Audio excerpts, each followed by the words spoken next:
Ladies and gentlemen, welcome back to another edition of AM Whiskey. I'm Mark. That's Aaron. Aaron, what do we got going on here? Well, we have got a new release from Heaven Hill. It's Elijah Craig Toasted Rye.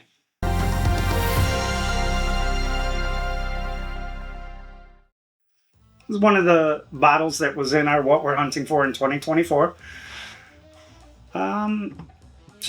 Just came out. Well, actually, Came out recently. Came out recently. Was there like a little drop of it, a release of it a few months ago, or is it I started hearing people in our area get it about a month ago, but I didn't see it anywhere. You know, it might be one of those where some stores got it and then it trickled to other stores. But recently, a local store here got it, so was able to go ahead and get it picked up.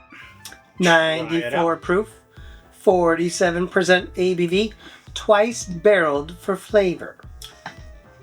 Elijah Craig Toasted Bourbon was huge, was a fairly highly allocated product for a while. It's finally on shelves now all the time.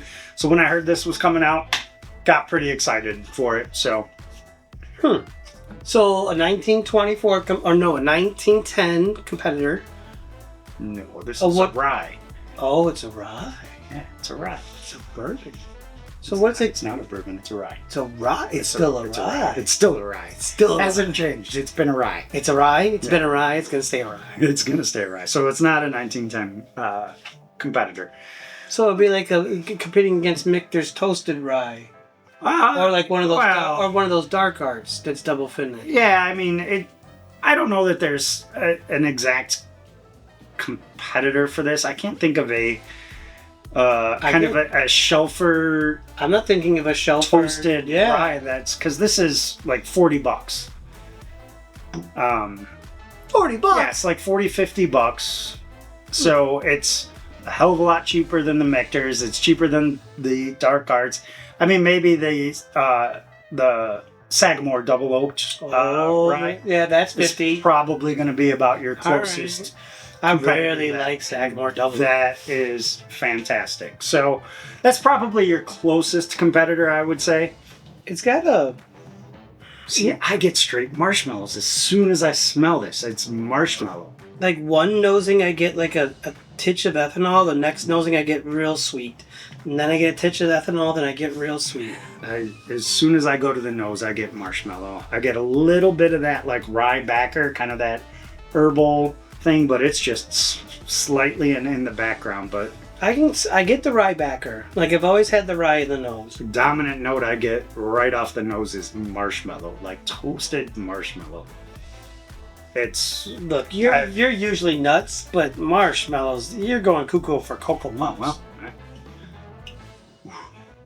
I mean, to me, this nose is fantastic.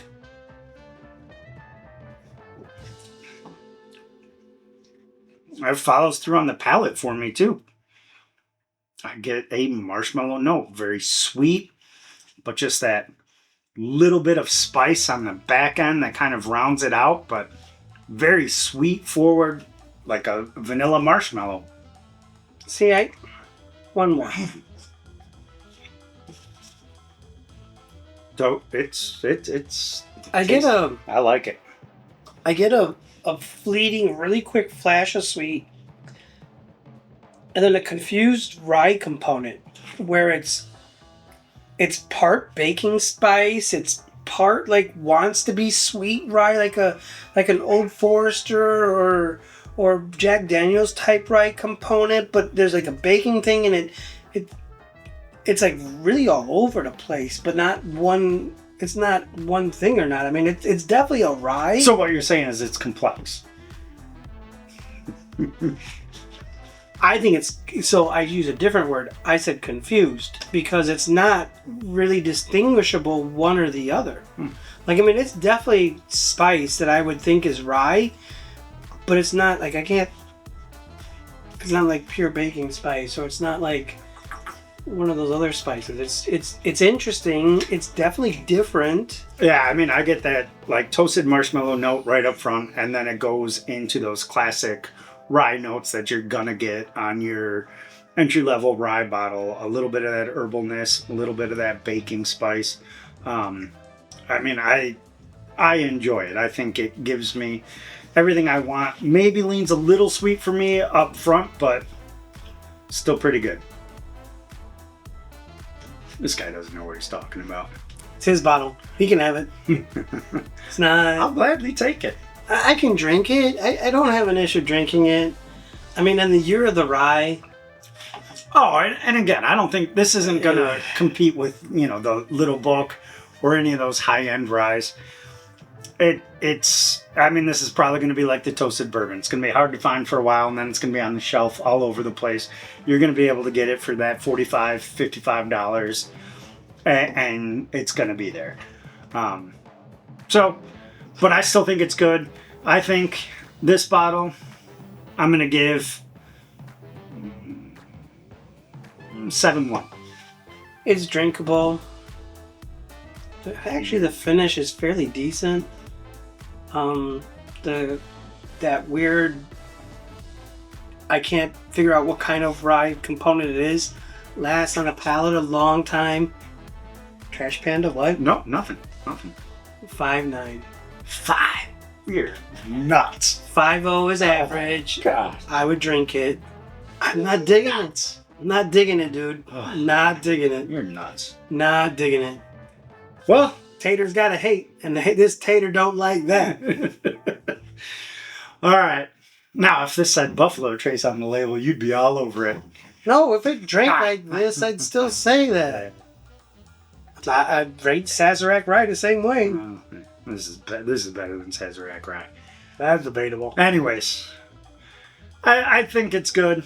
If you enjoy a confused rye, that's sweet.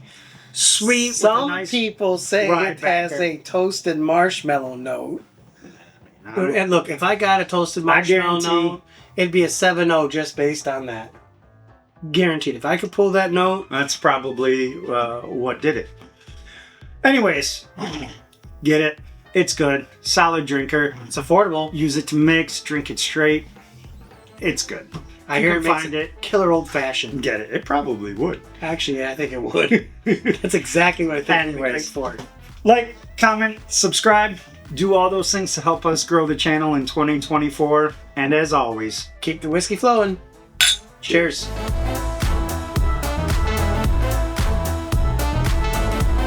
I do think it's going to make a mean old fashioned.